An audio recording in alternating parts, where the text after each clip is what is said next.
여러분이 혹시 살면서 그런 경험이 있으셨는지 모르겠어요. 어떤 이제 모임에 참석을 했는데 약간 나와 좀 너무 다른 사람들이 모여 있어서 나는 여기 속한 사람이 아닌 듯한 느낌을 받는 그런 경험. 혹시 그런 경험이 있으신지 모르겠어요. 저는 개인적으로 몇 번 있는 것 같습니다. 많이 있어요. 사실 살다 보면은 많이 있는데 한 가지 기억나는 것은 그냥 이 이제 이제 어떤 모임에 초대가 되었는데 그 모임에 이제 나와 있던 많은 사람들이 이렇게 굉장히 그 돈이 많이 있는 그런 비즈니스를 하는 그런 사람들이었었어요. 그래서 어떤 여러 가지 이렇게 이야기들을 하는데 제가 그때 당시 학생이었거든요. 대학생이었어 가지고 아직 그때 당시 그 모임에 이렇게 조인을 했었을 때 너무 이렇게 나와 맞지 않는 곳에 와 있다라는 느낌이 굉장히 강했던 기억이 있어요. 이렇게 나와는 전혀 다른 삶을 살아가는 사람들,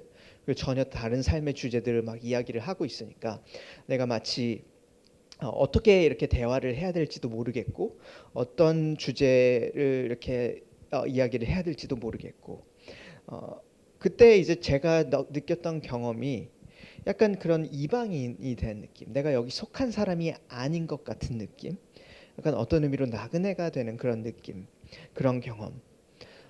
우리가 살면서 여러분이 어떤 삶의 위치에 있든지 우리가 그런 경험을 할 때가 분명히 있습니다. 내가 맞지 않는 곳에 있는 것 같다. 내가 속한 곳에 있는 것 같지 않다라는 그런 경험과 그런 느낌들. 혹은 이제 우리가 교회를 처음 나가시는 분들도 그런 경험을 할 때가 있습니다. 누구든지 우리가 어떤 그 교회에 처음 나갈 때, 심지어 교회를 오래 다녔던 사람들도 어떤 교회에 처음 갔을 때 굉장히 새로운 문화를 경험하고 할 때에 나와 정말로 좀 맞지 않는 약간 그런 곳을 가는 그런 이방인으로서의 경험, 나그네로서의 경험을 우리가 하게 됩니다. 반면에 우리가 흔히 생각하는 약간 홈그라운드, 나의 이게 이 단어밖에 생각이 안 나더라고요. 나의 나와바리. 이게 나쁜 단어이긴 한데 한국어가 아니기 때문에 로 돌아갈 때에 홈그라운드로 돌아갈 때에 뭔가 내가 가장 편하고 친숙하고 약간 익숙하게 여겨지는 그런 공간, 그런 장소, 그런 모임으로 갈 때에 마음 안에서 그런 게 느껴집니다. 내가 이제 집에 돌아왔다. 이제 나의 집에 돌아왔다. 내가 이제 집에 돌아왔구나. 홈그라운드로 돌아왔구나라는 그런 또 경험을 할 때가 있습니다. 집이란 것이 약간 그런 것인 것 같아요. 집이란 것이 여러분이 우리가 약간 편한 마음으로 정박을 할 수가 있는 곳입니다. 내 진이 빠지는 곳이 아니라 우리가 약간 회복을 할 수 있는 곳, 내가 약간 속해 있는 곳, 내가 힘을 다시 얻을 수 있는 곳, 약간 집이라는 곳이 그런 속성이 있는 것 같습니다. 내가 익숙하고 친숙하고 그렇기 때문에 내가 진짜 나의 모습으로 약간 쉴 수 있고 내가 속해 있는 곳이라는 그런 느낌. 여러분에게 한번 그런 질문을 해보고 싶습니다. 여러분에게는 혹시 그런 집이 있습니까? 그런 홈그라운드, 그런 집이 있습니까? 어, 어떤 분들의 대답은 사실 그 대답에 대해서 지금 마음속에 드는 대답이 아니요 일 수가 있는 것 같아요. 나는 그런 사실 내가 정말로 속해 있는 곳, 내가 정말로 편한 내가 진짜 내가 될 수 있는 그런 곳이 없는 것 같아라고 말할 수 있는 것 같습니다. 그리고 어, 여러분이 사실 혼자가 아닙니다. 공동체나 어떤 그런 인간관계가 굉장히 약한 도시에서 살아가는 많은 사람들이 많은 사람들이 경험하는 것 중에 하나가 그것입니다. 마치 내가 어디에도 속해 있지 않는 그런 느낌. 친구들을 많이 만나고 뭐 직장 생활도 하고 가족들도 있지만 내가 진짜 내가 어디에도 속해 있지 않는 것, 내가 정말 속한 곳이 없는 것 같은 그런 종류의 외로움. 우리가 정서적으로 마치 집이 없는 것 같은 노숙자와 같은 그런 느낌들. 나의 진정한 집이 어디인지 모르겠고 내가 진짜 내 집이 없는 것 같아라는 그런 경험.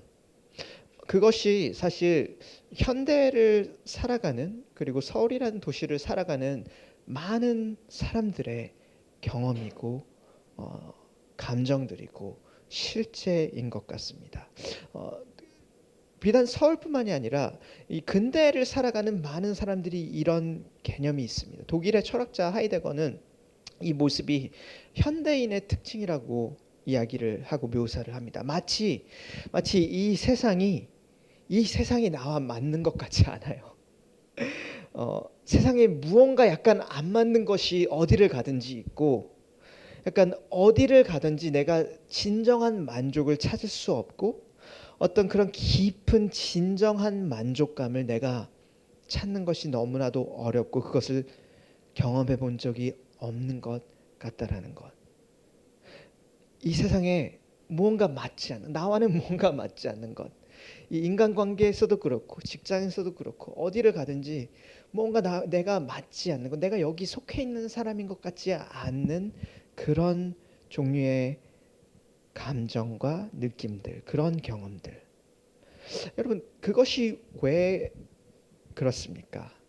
왜 우리가, 인간이 그렇게 진정한 지배 경험을 이 땅에서 하지 못하는 것이 어떤 이유에서입니까? 성경이 우리에게 주는 대답은 굉장히 심플합니다. 성경이 우리에게 주는 대답은 이것입니다. 우리 모두가 사실은 진정한 집에 있지 않다고 이야기를 합니다. 모든 인간들이, 이곳이 우리가 살아가야 하는 진정한 집이 아니라고 이야기를 하기 때문입니다. 그것이 오늘 우리가 시편 90편 1절을 보면서 생각해 보길 원하는 주제입니다. 나의 진정한 집이 어디인가? 나의 진정한 모국이 어디인가? 오늘 시편 90편 1절에서, 그리고 성경 전체의 메시지가 우리에게 주는 가르침, 메시지는 그것입니다. 하나님이 우리의 진짜 집이라는 것입니다.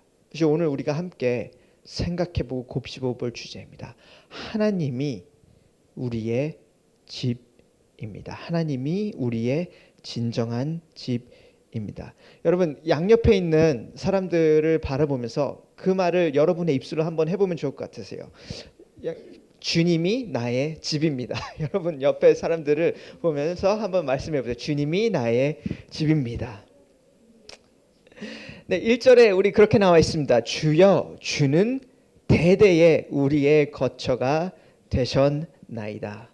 여러분, 거처가 무엇입니까? 거할 처소라는 뜻입니다. 그래서 오늘 1절에 이 모세가 말하는 것이, 나의 집, 진정한 거할 처소, 나의 진정한 집이 하나님이셨습니다. 그리고 내 아버지의 진정한 집이 하나님이셨고, 우리 할아버지의 진정한 집도 하나님이셨습니다. 온 세대에 거쳐서, 대대에, 온 세대에 거쳐서 하나님 당신께서 우리의 거할 집이 되셨습니다. 라고 이렇게 이야기를 합니다.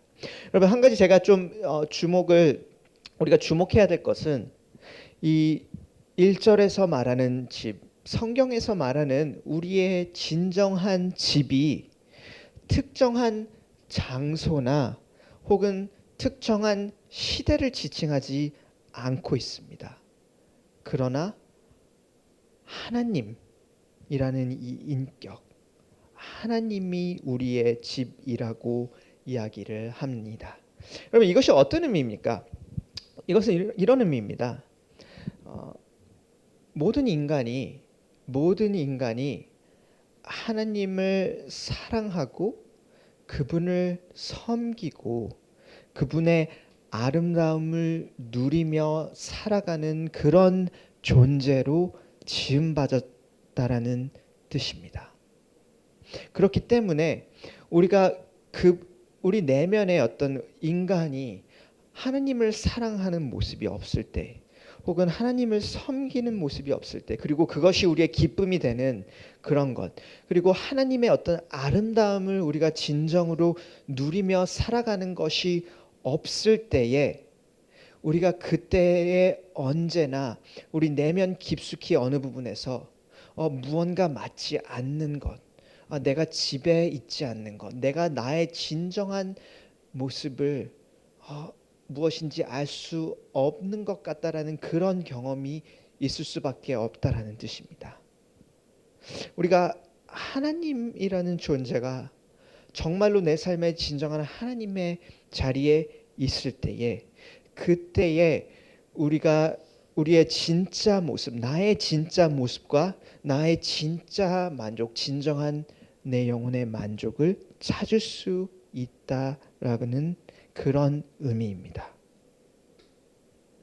그래서 마치 이 세상에 내가 뭔가 맞지 않아, 이게 잘 맞지 않는 것 같아라는 그런 것들이 느껴질 때, 그런 경험이 있을 때, 혹은 내가 어디에도 막 속한 것 같지, 내가 진정한 속한 공동체를 찾는 것도 너무 힘들고, 내가 진정한 약간 나를 알아주는 친구를 찾는 것도 너무 힘들고, 그런 경험이 있을 때, 마치 내가 진짜 쉴 수 있고 나의 진정한 약간 회복과 경험, 그런 진짜 집이 없는 것 같은 약간 노숙자와 같은 그런 경험을 할 때에, 성경이 우리에게 사실 말하는 것은 너에게 정말 필요한 것이, 우리에게 정말 필요한 것이 살아계신 하나님과의 관계라고 이야기를 하는 것입니다. 우리가 약간 그런 존재로 지음받았다라는 것은 이런 말입니다. 우리가 하나님을 정말로 사랑하고 섬기고 하나님을 기뻐하는 그런 존재로 지음받았다는 것, 창조되었다라는 말은, 우리 삶에서 만약에 그것이 하나님이 아닌 다른 것, 혹은 그것이 어떤 것이든지, 그것이 얼마나 좋은 것이든지 혹은 얼마나 나쁜 것이든지, 그것이 어떤 하나님이 아닌 것으로부터 우리 삶의 가장 궁극적인 내 영혼의 만족과 기쁨을 구하려고 할 때에, 그것이 얼마나 좋은 것인 것과 상관없이 그것이 우리 영혼의 무게를 감당할 수 없다는 것입니다. 우리의 영혼이, 우리의 인간이라는 존재가 하나님, 정말로 그 온 세상을 지은 하나님이라는 그분과의 관계 가운데 살아가도록, 그분을 사랑하고 그분을 누리도록 지음받았기 때문에 그것이 다른 어떤 것이 그것을 채울 수 없다라는 이야기입니다. 다른 어떤 것도 우리의 영혼의 진정한 만족을 줄 수가 없습니다. 여러분, 몇 년 전에 혹시 나왔던 이 윌슨이라는 영화를 혹시 보셨는지 모르겠어요. 윌슨이라는 영화가 있는데 이런 내용의 영화입니다. 톰 행스가 이제 주연인데, 이 톰 행스가 비행기를 타다가 추락을 해서 무인도에서 갇혀서 혼자 지내는 그런 종류의 이야기입니다. 그래서 혼자 지내다 보니까 막 미쳐가요. 사람을 못 만나니까. 그래서 이 톰 행스가 어느 날 이 피구공을 발견을 해요. 피구공이 맞을 거예요. 피구공을 발견을 해가지고 이 피구공에게 이름을 지어줍니다. 윌슨이라는 이름을 지어줘요. 그래서 이 윌슨과 막 이야기를 하고 놀기도 하고 여러 가지 대화를 합니다. 그리고 영화 마지막에 이 톰 행스가 이제 뗏목을 만들어서 탈출을 하게 되는데, 탈출을 하다가 윌슨이 바다에 빠집니다. 윌슨을 잃어버려요. 근데 이 윌슨이 빠질 때 톰 행스가 오열을 하는 장면이 나옵니다. 그 나의 가장 친한 친구를 잃어버렸다라는 그 슬픔에 오열을 하는 장면이 나옵니다. 그런데 그 영화를 보는 모든 사람들이 그것을 다 알고 있어요. 톰 행크스의 입장에서, 무인도에 혼자 있는 입장에서, 그렇지, 윌슨이라는 이 피구공이 얼마나 중요한 역할을 했는지 알고 있습니다. 그렇지, 아무도 없는 그곳에서 말할 수 있는 약간 가상의 상대라도 있는 것, 윌슨이 얼마나 중요한 역할을 하는지 분명히 알고 있습니다. 하지만 동시에 영화를 보는 모든 사람들이 사실 알고 있어요.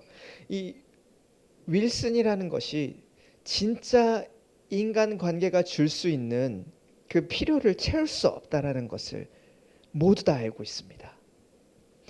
그래서 만약에 정말로 이제 톰 행스가 이제 탈출을 해가지고 다시 인간 사회에 돌아오게 된다면은 윌슨이 필요가 없을 거예요. 왜냐면 진짜 사람들과 대화할 수 있고 진짜 진짜 이제 인간관계를 우리가 맞으면서 진짜 대화를 할 수 있기 때문에. 그래서 누구나 그런 것을 알고 있습니다. 인간이라는 존재가 그 내면에 진짜 인간관계가 단순히 어떤 가상의 존재가 아니라 진짜 인간과의 관계가 필요하다는 것을 우리가 누구나 이해를 합니다. 그리고 그 진짜 인간과의 관계를 다른 어떤 그런 피구공 윌슨이 채워줄 수 없다라는 것을 알고 있어요. 왜냐하면 모두 다 그것을 알고 있기 때문이에요. 인간이라는 존재가 가지고 있는, 그리고 인간과의 그 관계가 단순히 어떤 피구공 윌슨과의 관계와는 전혀 질적으로 전혀 다른 것이라는 것을 알고 있기 때문입니다. 그리고 마찬가지입니다. 성경이 하나님에 대해서 이야기를 할 때, 인간에 대해서 이야기를 할 때에 하나님이라는 존재가 인간과는 전혀 다른 창조주 하나님, 우리를 만드신, 우리를 정말로 알고 계시고, 그리고 모든 것 위에 계신 그 하나님과의 관계가 사실은 우리가 이 땅에서 경험하는 그 어떤 것과도 질적으로, 그리고 그 깊이로 전혀 다른 종류의 관계라는 것을 성경에서 언제나 이야기를 합니다. 그렇기 때문에 성경이 바라보는 인간은 그것을 위해서, 그리고 그것을 통해서 우리가 기뻐하고 만족하는 그런 존재들로 우리가 지어졌기 때문에, 우리가 그것을 잃어버릴 때에 우리 안에서 채울 수 없는 갈망, 채울 수 없는 만족이 언제나 있을 수밖에 없는 그런 존재라고 이야기를 합니다. 그래서 모든 인간이 그렇게 지음받았습니다. 저는 그리스도인들에 대해서만 이야기를 하는 것이 아닙니다. 그리스도인들에 대해서만 이야기를 하는 것이 아니라 모든 인간이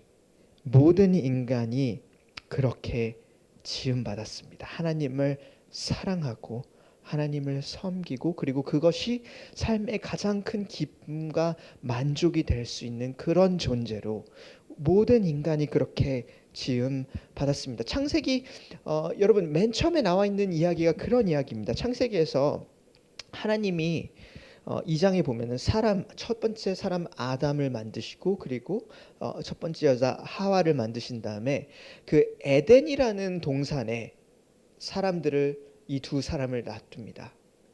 여러분, 그 에덴이 가지고 있는 의미를 여러분이 한번 생각을 해보세요. 에덴 동산이 가지고 있는 의미가 무엇입니까? 단순히 먹을 것이 풍족하고 모든 것이 완벽한 그런 곳입니까? 아닌 것 같습니다. 그것 이상의 장소였습니다. 에덴이라는 것은 하나님과 진정한 관계 가운데 살아가는 그런 장소와 그런 시간이었습니다. 하나님을 진정으로 사랑하고 그분과 함께 일하고 그분을 섬기고, 그리고 그분을 누리고 그분의 아름다움을 보고, 그리고 그것 때문에 정말로 내 그 안에서 만족함을 누리는 그런 삶, 그것이 에덴이 가지고 있는 삶의 의미였습니다. 그렇기 때문에 여러분, 이 땅에서도 정말로 안전하고 정말로 풍족하고 부족함이 없는 삶을 살아가는 사람들이 분명히 있습니다. 여러분은 아닐지 몰라도 어딘가에는 있습니다.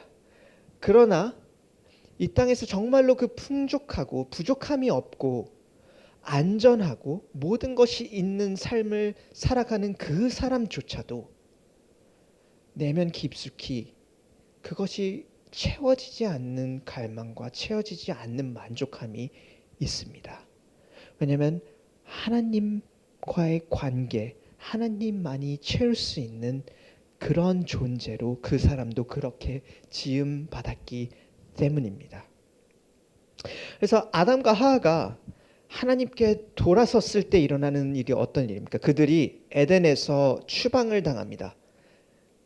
집을 잃어버립니다. 그 아담과 하와가 어떤 하나님의 자리에 있는 하나님이라는 분을 돌아서서 그 자리에 자기 스스로가 앉게 되는 그 선택을 했을 때에 그 두 사람이 그 영혼이 유일하게 채울 수 있는, 그 영혼의 유일한 만족을 줄 수 있는 그 집을 잃어버립니다. 사실은 추방을 당합니다. 그리고 그것이 모든 인간이 처한 상황입니다. 우리는 모든 인간은 마치 그 우리가 진정한 쉼과 진정한 회복, 진정한 만족을 누릴 수 있는 그 집에서 추방당한 노숙자와 같습니다. 물리적으로는 그렇게 보이지 않을 때에도 영적으로는 우리가 그렇게 추방된 노숙자와 같습니다. 그래서 여러분, 인간의 삶에서 여러분에게 가장 필요한 것이, 궁극적으로 가장 필요한 한 가지가 무엇입니까? 모든 이들의 삶에서, 모든 인간의 삶에서 가장 필요한 것이 무엇입니까? 하나님 되심입니다. 하나님이 하나님의 자리에 있어 그 삶의 하나님과의 관계 가운데 들어가고 그분을 누리면서 살아가는 것, 그분을 정말로 사랑하고 그분께 사랑받고 그분과 함께 일하며 그분을 섬기는 그 삶, 하나님이 하나님 되신 삶이 여러분 모든 인간에게 가장 필요한 삶입니다. 이 1절의 메시지를 우리가 다시 읽어볼 때 1절에 그렇게 나와 있습니다. 주여 주는 대대에 우리의 거처가 되었나이다.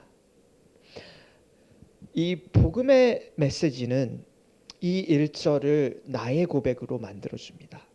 그리스도인이 된다라는 것은 이 1절이 나의 고백이라는 그런 고백을 가지고 살아가는 것입니다. 그리스도인이 된다라는 것은 주님 당신이 나의 집입니다. 당신이 나의 거할 처소입니다. 당신이 진정으로 내 삶의 만족을, 내 가장 깊은 만족을 채우실 수 있는 분이십니다. 그리고 내가 당신과 함께 일하고 당신을 섬기고 당신과 함께 걸어가는 그 삶이 나의 가장 궁극적인 기쁨입니다. 그래서 그리스도인이 된다라는 것은 이 1절이 나의 고백이 된다라는 것입니다. 아까 말했던 것이 모든 인간이 처한 상황은 우리가 모두 집에서 벗어나서 추방된 노숙자와 같습니다. 그러나 그리스도인이 된다라는 것은 우리가 예수님께서 우리의 죄를 위해서 죽으시고 우리를 깨끗게 하시고 우리를 그분의 나라로 초대하신다라는 그 초대에 그것을 믿음으로 응답할 때에 일어나는 일은 우리가 다시 그 집으로 돌아가는 그 여정을 시작했다라는 뜻입니다. 이 땅이 그리고 다른 어떤 곳이 우리의 집이 아니라는 것을 우리가 보기 시작을 하고 우리가 가장 안전하고 가장 풍족한 그때를 그런 시절을 지날 때에도 이곳이 나에게 가장 큰 만족을 줄 수 있는 나의 진짜 집이 아니라는 것을 보기 시작을 하고 그러나 하나님이 나의 진짜 집이라는 것을 보기 시작하는 것. 그리고 내가 정말로 어려운 삶을 혹은 좌절되는 시절을 지나갈 때도 너무나도 궁핍해서 너무나도 힘든 그 시절을 지나갈 때도 이곳이 나의 진짜 집이 아니라는 것, 그러나 하나님이 나의 진짜 집이라는 것을 보기 시작하는 것, 그것이 그리스도인의 삶의 여정입니다. 그렇기 때문에 우리가 이 땅에서의 삶을 나그네의 삶이라고 이야기를 합니다. 이 땅의 어떤 것도 어떤 장소도 어떤 곳도 우리의 진짜 집이 아니라는 것을 우리가 알기 때문에, 그리고 더불어서 우리가 그리스도 안에 있을 때에, 우리가 그리스도 안에 있는 사람들일 때에 하나님께서 우리를 진짜 집으로 이미 부르셨고 우리가 진짜 집으로 나아가는 여정 가운데 있다라는 것을 우리가 알기 때문에, 그리고 심지어 우리가 이 땅에서 나그네로 살아갈 때조차도 우리가 하나님과의 관계 안에서 그 진짜 집의 모습, 내가 진정한 내가 되고 내가 진정한 쉼을 얻고 진정한 의미와 진정한 만족을 얻을 수 있는 그런 삶의 모습이 어떤 모습인지를 완전하게는 아니지만 우리가 이 땅에서 이곳에서 이미 경험하고 누릴 수 있다라는 것. 그것이 그리스도인의 삶이 나그네의 삶이라고 말하는 이유입니다. 여러분, 우리가 오늘 이 1절을 생각을 해보면서 이 한 사람의 삶을 제가 한번 조금 나눠보고 싶습니다. 굉장히 오래전에 살았던 사람입니다. 모세라는 사람의 이야기입니다. 오늘 그 읽었던 말씀에 보면은 그 맨 위에 하나님의 사람 모세의 기도라는 것이 나와 있는 것이 보이실 거예요. 이 하나님의 사람 모세의 기도는 그러니까 영절입니다. 이게 따로 이제 이 성경을 쓴 사람들이 이렇게 나중에 넣은 제목이 아니라 거기 성경에 이미 들어가 있는 제목입니다.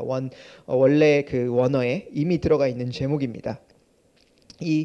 여러분 모세의 삶을 우리가 잠깐 생각을 해볼 때에 모세라는 사람의 삶이 굉장히 이방인의 삶을 살았었습니다. 인종적으로 히브리인이었지만 이집트라는 나라에서 이집트 땅에서 태어났습니다. 그리고 그때 당시에 이제 같이 태어났던 또래의 모든 갓난 아이들이 죽임을 당했었어요. 그때 이집트의 왕이 그 히브리인이 너무 많이 이렇게 늘어나니까 아이들을 죽이기를 원해가지고 죽였었습니다. 근데 파라오의 딸에게 건져냄을 당해가지고 그 나이 또래에서 유일하게 어떻게 보면 히브리인으로서 그러나 이집트의 가정 안에서 이집트 교육을 받으며 자라났습니다. 여러분이 그 개념을 잘 생각을 해보세요. 얼마나 그 내면에 깊은 정체성에 대한 질문이 있었을지. 나는 히브리인인데 근데 이집트 땅에서 태어나서 사실 이집트에서 가장 좋은 교육 그리고 왕의 그 가정에서 자라났습니다. 그 안에 언제나 그 질문이 있었을 거예요. 나는 도대체 어디에 속한 사람이지? 나는 이집트인도 아니고 그렇다고 이 땅에서 살아가는 히브리인과 또 같은 삶을 살아가지도 않고 있어. 언제나 그 마음 안에 질문이 있었을 것입니다. 그래서 40살에 이 사람이 그 자기 민족인 히브리인을 괴롭히는 그 이집트 사람을 보고 분노해서 이집트 사람을 죽입니다. 그리고 이집트 땅을 도망치는 거죠. 이집트 땅에서 도망쳐 미디안 땅으로 넘어갑니다. 그리고 미디안 땅에서도 40년 동안 이방인으로서 나그네로서 살아갑니다. 그곳에서 사람을 만나서 결혼도 하고 아이도 낳지만 그 첫 번째 아이의 이름이 게르솜인데 여러분 출애굽기 18장을 읽어보시면 그 게르솜이라는 이름의 뜻이 이런 뜻이에요. 내가 이방에서 나그네가 되었다. 그 이방인이라는 그 나그네로서의 삶이 얼마나 그 마음속에 있었냐면은 그 첫 번째 아들의 이름을 그렇게 이름을 지어요. 내 첫 번째 아들의 이름은 내가 이방에서 나그네가 되었다. 그래서 40년 동안 내가 또 자랐던 이집트 땅에서 도망쳐서 내가 또 알지 못하는 미디안이라는 땅에서 40년 동안 살아가면서 여러분 모세라는 사람이 그 내면에 얼마나 그 질문이 있었을까요? 내가 여기서 무엇을 하고 있는 것이지? 나는 여기 내 땅도 아니고 도망치듯이 내가 그렇게 도망쳐 나와서 내가 40년 동안 여기서 무엇을 하는 것이지? 내가 어디에 속한 사람인 거지? 내 진짜 집은 어디인 거지? 그리고 80살이 되던 때에 40년 이집트에서 지내고 40년 미디안 땅에서 지내고 80살이 되던 때에 하나님께서 모세를 다시 이집트 땅으로 부르십니다. 그리고 그때 부르실 때에 너가 이집트 땅으로 돌아와 나의 백성인 이스라엘 백성들을 데리고 다시 이 이집트 땅을 나오라고 이야기를 합니다. 우리가 출애굽기 이야기를 읽어볼 때에 그 과정이 절대로 쉽지 않았던 것 같아요. 왜냐하면 이스라엘 사람들도 이 모세를 계속해서 비난했었고 비판했었어요. 너희는 너가 어디서 갑자기 나타나가지고 우리를 데리고 나아가려고 하냐고. 그렇게 시작해서 어떤 어려운 일이 있을 때마다 모세를 굉장히 비판하고 비난합니다. 그리고 이스라엘 백성들이 가지고 있던 여전히 풀리지 않는 그런 죄의 문제 때문 이집트 땅을 같이 나와서도 하나님께서 약속하신 그 땅으로 그 집으로 바로 들어가는 것이 아니라 40년 동안 광야에서 헤매입니다. 여러분 모세의 입장에서 한번 생각을 해보세요. 또 다른 40년 물론 하나님이 어떤 약속하신 그런 약속된 땅에 대한 그 약속을 가지고 모세는 이집트로 돌아가서 그 이스라엘 백성들을 데리고 이집트 땅을 떠났습니다. 분명한 하나님의 어떤 집에 대한 약속, 약속의 땅에 대한 그 약속을 붙들고 그렇게 이스라엘 백성들과 함께 나왔는데 40년 동안 광야에서 헤매입니다.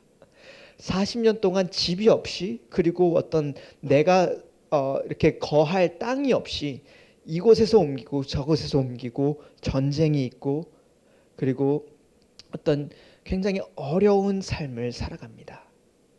그리고 그 40년 땅의 끝에 사실 모세는 그 하나님이 약속하셨던 그 약속의 땅에 들어가지 못합니다.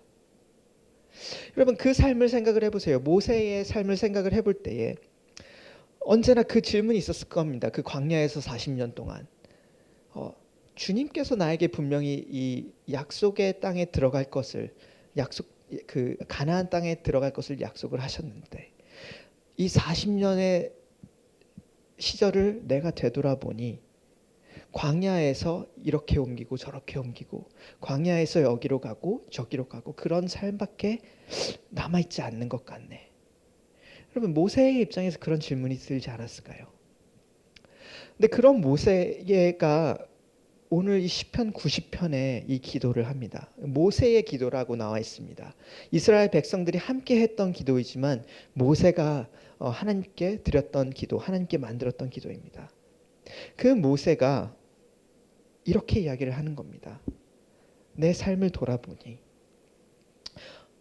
내가 하나님께서 약속하셨던 그 약속의 땅에도 들어가지 못했지만 내가 집이라고 생각했던 그 집에 들어가지 못했지만 내가 되돌아보니 내 삶의 진정한 집은 사실 하나님이었구나.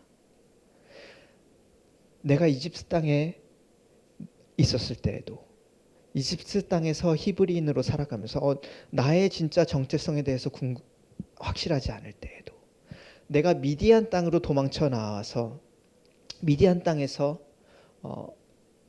그 질문을 할 때에도 그리고 광야에서 40년을 지날 때에도 아마도 모세가 다다랐던 결론은 그는 그 진짜 어떤 약속된 땅 가나안 땅에는 들어가지 못했지만 모세가 정말로 알게 되었던 것, 확신해왔던 것이 이 1절인 것 같습니다. 하나님이 나의 진짜 집이구나. 하나님이 나의 진정한 안식처이고 나의 진짜 만족이구나. 그분을 사랑하고 그분과 함께 동행하는 것, 그 자리가 나의 집이었구나 라는 것입니다.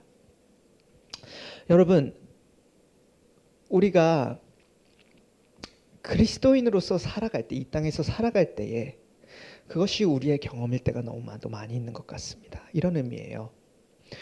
우리가 그리스도인으로 살아간다고 해서 우리의 모든 삶이 잘 풀리지 않습니다. 우리의 삶에서 실패를 경험할 때가 분명히 있습니다. 그리고 특별히 이제 여기 어떤 분들은 아직 30대에 있으신 분들도 있고 이제 40대를 들어가시는 분들도 있고 우리 모두 이제 40대, 50대의 그런 시즌에 들어갈 때에 그런 질문을 하게 될 거예요. 40대, 50대에 들어갈 때에 뒤돌아보면서 내가 정말로 소망했던 것들, 내가 계획하고 소망했던 많은 일들이 내가 생각했던 것과 같이 이루어지지 않은 것들을 하나둘씩 우리가 발견하게 됩니다. 내가 혹은 심지어 어떤 분들은 하나님께서 내게 정말로 주실 것 같았던 것들, 하나님이 내가 이 땅에서 정말로 주실 것 같아라고 생각했던 것들, 그 약속해 주셨던 것 같은 것들조차도 내가 이 땅에서 발견하지 못하는 경험들이 있을 것입니다. 그것이 어떤 분들에게는 어떤 부일 수도 있습니다. 내가 한 50대 정도가 됐으면은 이 정도 삶의 모습을 이루고 이 정도 돈을 모으고 이 정도 안정된 삶을 살아갈 줄 알았는데 뒤돌아보니 내가 그렇지 않았네. 혹은 내가 50대 정도 어느 정도 되면은 나의 성품이 너무나도 이제 변해가지고 엄청난 사람이 되어 있었을 줄 알았었는데 오늘 나를 보니까 내가 아직도 갈 길이 머네. 아직도 나는 그렇지 못하네. 혹은 어떤 사람들은 내가 이 정도 한 40대, 50대, 30대 이 정도 됐었으면은 정말로 어디에 자리를 잡고 공동체가 있고 혹은 정말로 많은 어떤 것들을 이루었던 것 같았는데 내가 그렇지 못했네. 그래서 우리가 삶을 살아가면서 마치 모세와 같이 그 약속의 땅에 그 가나안 땅에 이스라엘 땅에 들어가지 못한 모세와 같이 우리가 이 삶을 살아가면서 마치 우리가 원하고 소망하고 계획했던 것들을 우리가 이루지 못하고 경험하지 못하는 것을 우리가 발견할 수가 있습니다. 그러나 그것이 여러분의 삶이 실패했다는 의미가 아닙니다, 여러분. 그것이 정말로 의미하는 것은 우리의 진짜 집이 그것들이 아니라는 것입니다. 우리의 진짜 집이 살아계신 하나님이라는 것입니다. 그래서 그 여정 가운데에 성공도 하고 실패도 하고 좋은 날도 있고 나쁜 날도 있고 그리고 우리가 계획했던 것들이 우리의 계획처럼 되지 않을 일들도 있고 우리가 계획했던 것들이 우리의 생각보다 잘된 경험들도 분명히 있을 것입니다. 우리의 삶에서. 그러나 그 모든 여정 가운데에 여러분들이 그리고 제가 기억하기를 원하는 것은 이 1절입니다. 주님, 그 모든 여정 가운데 주님 당신이 나의 진정한 집이 되었습니다. 당신이 나의 진정한 집입니다. 당신과 함께 걸어가는 그 시간들, 그 장소들이 어떤 세상이 말하는 성공의 기준의 여부와 상관없이 그리고 내가 생각했던 성공의 기준과 상관없이 당신과 함께 걸어가는 그 한 매 순간순간 당신을 사랑하고 당신을 기뻐하고 당신께 순종했던 그 모든 순간순간들이 나의 집이었습니다. 여러분 그것이 여러분의 고백이 되기를 원합니다. 그리고 예수님 안에서 그것이 하나님께서 우리에게 선물로 주시는 고백입니다. 그리고 우리가 이 땅에서의 그 짧은 날, 오늘 읽었던 다음 주에 볼 내용이지만 우리의 연수가 70이요 강건하면 80이다. 우리가 잘 살면 70을 할 것이고 우리가 더 잘 살면 뭐 100살까지 살 수 있을 것입니다. 그러나 우리가 이 땅에서의 그 짧은 시절을 끝나고 하나님께서 우리에게 주실 그 영원의 삶에 들어갈 때에 여러분 그곳에서는 우리가 이곳에서 경험하는 것과는 전혀 다른 더욱더 깊고 더욱더 넓고 더욱더 우리가 만족할 수 있는 그런 종류의 하나님과 함께하는 삶을 그분께서 우리를 위해서 주시고 준비하고 계십니다. 그것이 우리가 그리스도 안에서 가지고 있는 소망이고 그리스도 안에서 하나님께서 여러분에게 주신 선물입니다. 이번 한 주도 여러분 매일매일 살아갈 때 이 1절을 마음에 품고 살아가시기를 격려합니다. 주님이 나의 집입니다. 그렇기 때문에 오늘도 내가 주님과 함께 당신을 사랑하고 당신과 동행하며 걸어갑니다. 우리 이 시간에 기도로 응답하는 시간을 가지고 마치도록 하겠습니다.